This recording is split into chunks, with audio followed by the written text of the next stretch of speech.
This may sound brutal to you. There have been many experiments where certain things were done. Those people came back again and again together. It was done with a certain purpose. They were tied up in a different way.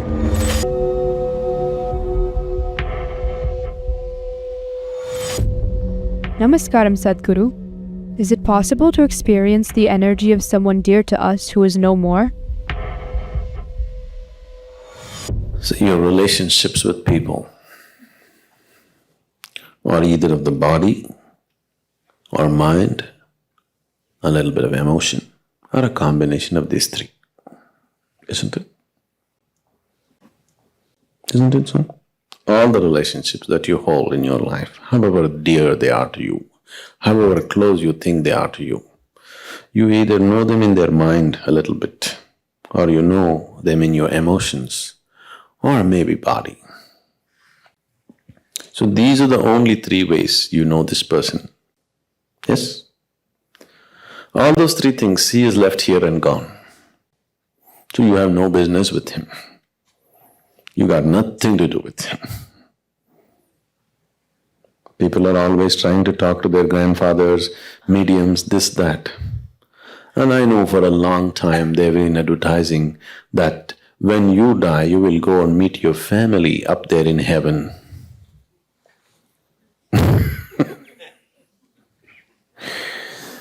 You know, the people have been saying this to you.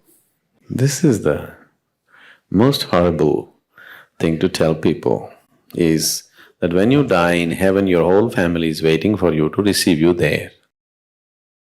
That's the reason why people are doing all kinds of things to see that they don't go to heaven.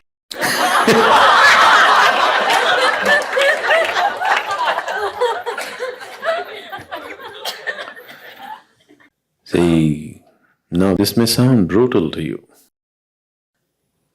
but I want you to look at life the way it is.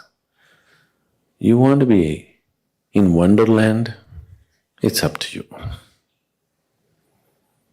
You want to live in, you want to live like Alice? That's up to you. But you want to know reality, because if you want to transcend, you must know reality the way it is. Otherwise, how will you transcend? If you do not face reality just the way it is, the question of going beyond that doesn't arise at all in your life, isn't it? See it clearly. Take the dearest person in your life and please examine it carefully. What is it that you know about this person? Maybe you explored their body a little bit, not all of it, just a little bit. Maybe you know their mind a little bit, not at all of it. Maybe you know their emotions to some extent. Beyond this, what do you know about this person? Anything? Nothing at all, isn't it? So that's how deep you're able to go with a person. Physical body, mind, emotion. All these three things are dropping when he dies. So once he dies, he's not your business anymore. He's got nothing to do with you, nor does he wants to have anything to do with you. Only if the relationship has transcended the limitations of mind, emotion and body, only then those relationships are connected. There have been many experiments where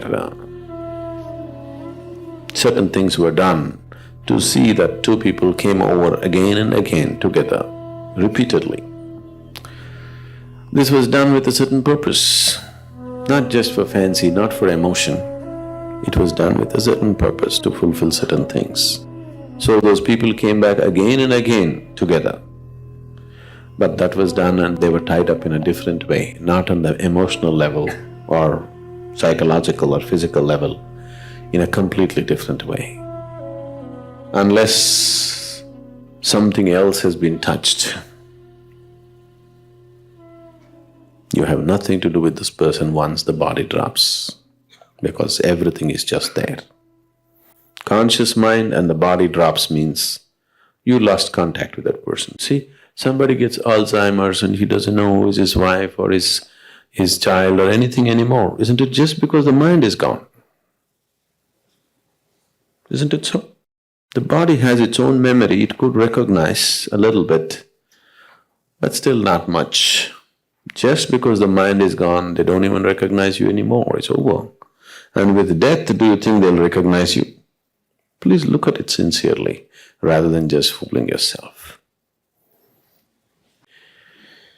So, your involvement with people is just this much: physical, mental, emotional. Those things have no relevance once somebody has left his body. So your business with them is over. You know, Jesus said, leave the dead to the dead. Looks absolutely brutal and arrogant, isn't it? Somebody says, my father is dead, I want to bury him and come. The man says, leave the dead to the dead. Does he look like the gentle person that you're talking about? Does he look like that? See, now you just lost your father. You go and ask with great emotion, Master, I want to bury my father and come. Just leave the dead to the dead, you come with me. This doesn't look like a gentle human being, isn't it? But somebody who's in touch with reality. He knows what to be done, what not to be done, that's all. So, when people die, what can we do? Now, what can we do? Is it about you or them? If it's about you, there is one thing to do. It's about them, there's another thing to do. We can do something for them also within a certain span of time if they have died in a particular way. About yourself, when somebody is gone, somebody who is very dear to you is gone, naturally this happens to you, but people take it to the extreme. When somebody dear to you dies, whatever the tender moments that you have known with that person come back to you and feel, oh, how it was. Otherwise, some moments come back and say, oh, I should have done this, but I treated him like this, I deceived him, I did this, I did that, No, somebody is dead. When somebody is dead, if you can enhance your life with this death, that's beautiful. Just because when somebody is dead, the situation has become intense in a certain way. Because a sudden dislocation of anything creates an intense situation for you, isn't it? Those are wonderful moments. Those are moments that you must make use of for your growth. So this is the time to bring gentleness, tenderness, and also seeing your own impermanence